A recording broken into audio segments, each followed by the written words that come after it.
बिस्मिल्लाहिर्रहमानिर्रहीम। आज की वीडियो कैल्शियम कम होने पे है, जिसे हम टेक्निकल ज़बान में हाइपोकैल्सीमिया भी कहते हैं मेडिकल की टर्म्स के अंदर। चैनल को सब्सक्राइब कीजिए और बेल आइकॉन को क्लिक कर दीजिए ताकि सेहत के मतलब तमाम टिप्स आप तक पहुंचती रहें। और नॉर्मल वैल्यू कैल्शियम की कितनी है? मिलीग्राम पर डेसीलीटर, जो पाकिस्तान, इंडिया, बांग्लादेश में यूनिट्स ज़्यादातर चलते हैं और अमेरिका में भी चलते हैं, उसके अंदर इन जनरल 8.5 टू 10.5 मिलीग्राम पर डेसीलीटर, यानी 8.5 से लेके 10.5 तक। जो लोग ये वीडियो यूके वगैरह में देख रहे हैं और मिली मोल्स के यूनिट यूज़ होते हैं, और पाकिस्तान में आर्म फोर्स के इंस्टीट्यूशन में भी बाज़ ये मिली मोल के यूनिट इस्तेमाल होते हैं, तो वहाँ पे 2.2 से 2.7 मिली मोल रिपोर्ट होती है। दोनों यूनिट्स इसलिए बता दिए कि लोग ज़रा रेफरेंस में रहें, और दोनों रिपोर्ट में से कोई गलत या सही नहीं है, ये डिफरेंट रिपोर्टिंग के मैकेनिज़म्स हैं। जब 2.2 से नीचे हो मिलीमोल के अंदर या 8.5 से नीचे हो, तो तब हम इसको हाइपोकैल्सीमिया या कैल्शियम की कमी कहते हैं। कैल्शियम की कमी, सबसे पहले ये देखें कि इसके अंदर अलामतें क्या आती, सिम्टम्स एंड साइंस, दोनों को हम इकट्ठा कर लेते हैं। सिम्टम्स के अंदर जिस्म का सुन होना, ये जो सब मुंह के इर्द गिर्द की कैविटी है, इसके गिर्द थोड़ा सुनपन सा महसूस होता है। बाज़ लोगों को बाकी जिस्म का भी कुछ हिस्से सुन से महसूस होते हैं। टिंगलिंग सेंसेशंस होती हैं, जैसे कीड़ियाँ से चल रही हों, इस तरह की फीलिंग भी कुछ लोग कंप्लेंट करते हैं। डिपेंड करता है कैल्शियम कितना कम है। अमूमी तौर पे 7.5 से नीचे जाके ज़्यादा सिम्टम आते हैं, और इससे ऊपर थोड़े कम लेकिन आ सकते हैं और आते भी हैं। फिर उसके बाद मसल्स जो से हैं उनमें थोड़ी सी ट्विचिंग शुरू हो सकती है, या जिसे हम आम ज़ुबान में कह सकते हैं कि मसल्स थोड़े कांपना से शुरू हो जाते हैं, जिस्म में कपकपाहट सी फीलिंग आना शुरू हो जाती है। और बाज़ का जो से पट्ठे हैं वो हल्के हल्के से झटका भी खाते हैं कुछ देर के बाद, हम इसे ट्विचिंग कहते हैं। और टेस्ट के लिए डॉक्टर्स जानते हैं कि चिवोस्टिक साइंस, ट्रोजियस साइंस, इस तरह के कुछ टेस्ट हमने बनाए हुए हैं। आमतौर पर ये वाली जो सी जगह है जहाँ पे हमारे कान के आगे वाला एरिया है, इसको टैप करते हैं तो यहाँ से निकलने वाली नर्व जोन सी है इस एरिया पे ट्विच प्रोड्यूस करती है, तो ये थोड़ा सा खींच जाता है मसल जब हम यहाँ पे टैप करते हैं। ये उन मरीज़ों में होता है जिनमें कैल्शियम कम हो। तो बाकी टेस्ट ज़रा मुश्किल हैं, ये शायद आप लोगों के लिए कुछ हेल्प हो सके, आम लोगों के लिए जो डॉक्टर नहीं भी हैं लेकिन चेक करना चाहते हैं कि उनका कैल्शियम नॉर्मल से नीचे तो नहीं गया हुआ। फिर उसके बाद अगर ये कैल्शियम बहुत ज़्यादा एडवांस स्टेज पे चला जाए और बहुत कम हो जाए, तो झटके भी पड़ना शुरू हो जाते हैं। झटके से मुराद है मिर्गी के दौरे, यानी इसके अंदर पूरा जिस्म जोन सा है वो झटके खा सकता है, और पूरा जिस्म जोन सा है वो एक स्पाज्म के अंदर और एक झटके की किसी कैफियत और सख्ती के अंदर चला जाता है, और ये बार बार भी हो सकता है, और इसमें बेहोशी गुनूदगी का भी मामला हो सकता है, पेशाब पखाना निकल भी सकता है। एक चीज़ ये भी है कि कुछ सांस की अलामतें भी इससे आ सकती हैं। कुछ लोगों को जिनको प्रोन होते हैं उनको कैल्शियम की कमी से ब्रोंकोस्पाज्म्स ही हो सकता है, सांस में थोड़ी सी दुश्वारी भी हो सकती है। बाज़ लोगों को हाइपोकैल्सीमिया यानी कैल्शियम की कमी के साथ ब्लड प्रेशर की कमी का सामना भी करना पड़ सकता है। सो मुख्तलिफ़ लोगों के अंदर सिम्टम्स मुख्तलिफ आते हैं, लेकिन एडवांस स्टेज पे जाके ये सारे सिम्टम्स इकट्ठे होना शुरू हो जाते हैं जब बहुत ज़्यादा कैल्शियम कम हो जाता है। और ये ज़्यादातर जो से मैंने फ़ीचर्स बताए हैं, ये उसके इसके अंदर होते हैं जब अचानक कैल्शियम की कमी होती है। बहुत लंबे अरसे से अगर कैल्शियम की कमी हो रही हो तो उसमें डिफरेंट फ़ीचर्स होते हैं। वजह पे डिपेंडेंट है कि कैल्शियम की कमी बहुत लंबे अरसे से क्यों होगी, लेकिन बाज़ कंडीशंस ऐसी होती हैं कि लंबे अरसे से कोई, मैं बाद में वजूहात का जिक्र करता हूँ, तो कमी होती है और कैल्शियम कम रहता है, PTH का कोई ख़ास प्रॉब्लम होता है, तो उससे दिमाग के अंदर कैल्शियम डिपॉजिट्स भी हो सकते हैं। उससे कुछ लोगों को राशे का मसला भी एडवांस एज में जो होता है, जिनको क्रोनिकली कैल्शियम कम जा रहा था, वो लेट एज में जाके राशे का मसला या डिमेंशिया या यादाश्त के जाने का मसला भी उससे एसोसिएटेड हो सकता। अब थोड़ी सी ये बात कर लें कि कैल्शियम कम होता क्यों है, इसकी कमी की वजूहात आम ज़बान में हम उसको कैसे डिफ़ाइन करें। काफ़ी लंबी और मुश्किल वजूहात हैं, और इसको आसान तरीके से बताना जो उनसे है वो थोड़ा सा लंबा हो जाएगा। तो मैंने कोशिश की है कि वंस अगेन अपनी तमाम वीडियोस की तरह इसको कुछ सांचों में डिवाइड कर दूं, कि ये हो तो ये वजूहात हो सकती हैं, और दूसरी चीज़ हो तो कुछ और वजूहात हो सकती हैं। अगर फ़र्ज़ करते हैं कि कैल्शियम, और ये इन्वेस्टिगेशन में पता चलता है कैल्शियम जब कम हो तो हमें एल्ब्यूमिन भी चेक करनी है और पैराथायराइड हार्मोन चेक करना है विटामिन डी के साथ। तो कैल्शियम का चेक करना, एल्ब्यूमिन का चेक करना, विटामिन डी का चेक करना और पैराथायराइड हार्मोन, ये 4 चीज़ें बुनियादी हैं जिनकी बुनियाद पे हम कैल्शियम चेक कर सकते हैं, कैल्शियम की वजह की तरफ जा सकते हैं। अब अगर फ़र्ज़ करें पैराथायराइड हार्मोन नॉर्मल है, पैराथायराइड हार्मोन लो है, तो लो पैराथायराइड हार्मोन जो उनसी है वो यहाँ से निकलने वाला एक हार्मोन है जिसे पैराथायराइड कहते हैं। मैं कोशिश करूँगा इसकी वीडियो बना दूँ, और विटामिन डी पे भी इंशाल्लाह हम अलहदा वीडियो अगले कुछ दिनों के अंदर बनाएंगे और सारी डिटेल बताएंगे कि विटामिन डी कैसे बनता है, इसकी कमी क्यों होती है, इसे ठीक कैसे रखा जाए और इसकी अलामतें क्या हैं।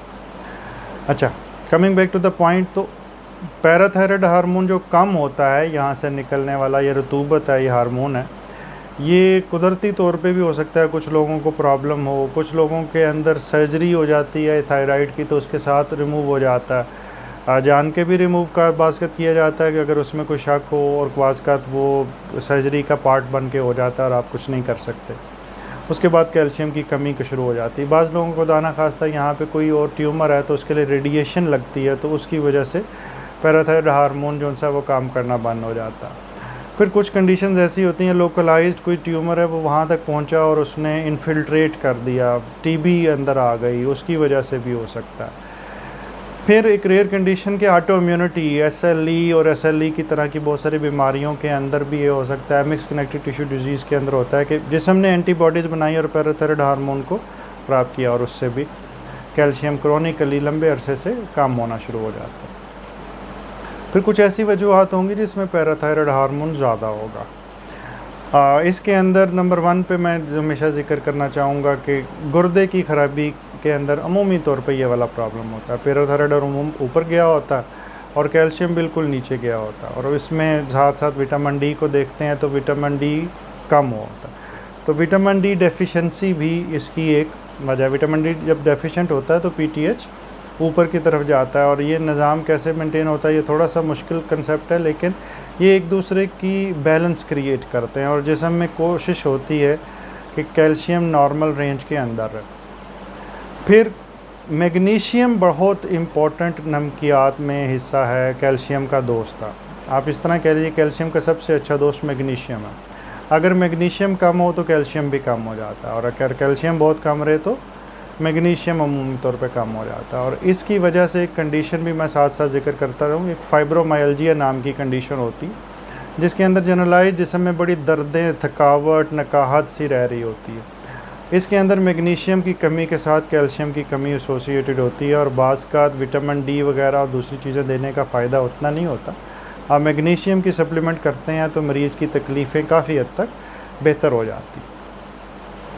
फिर उसके बाद सूडो हाइपोपैराथायराइडिज्म एक कंडीशन है जिसके अंदर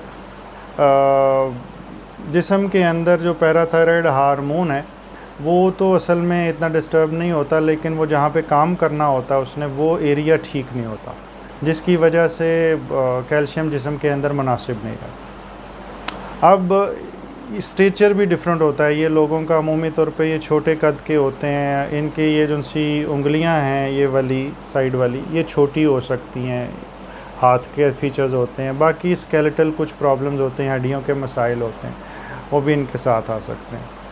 अब इसके अलावा कैल्शियम की कमी की कुछ न्यूट्रिशनल वजूहात भी हैं कि वो विटामिन डी का इस्तेमाल ओरली ज़्यादा नहीं कर पाते, दूध नहीं ज़्यादा पी पाते, और डेयरी प्रोडक्ट्स का इस्तेमाल नहीं करते, सन का एक्सपोजर नहीं है, विटामिन डी नहीं बन रहा, और विटामिन डी की कमी की वजह से ये होता रहता है। और वो मुल्क जहाँ पे सूरज का एक्सपोजर कम है वहाँ पे ये ज़्यादा मसला बनता है।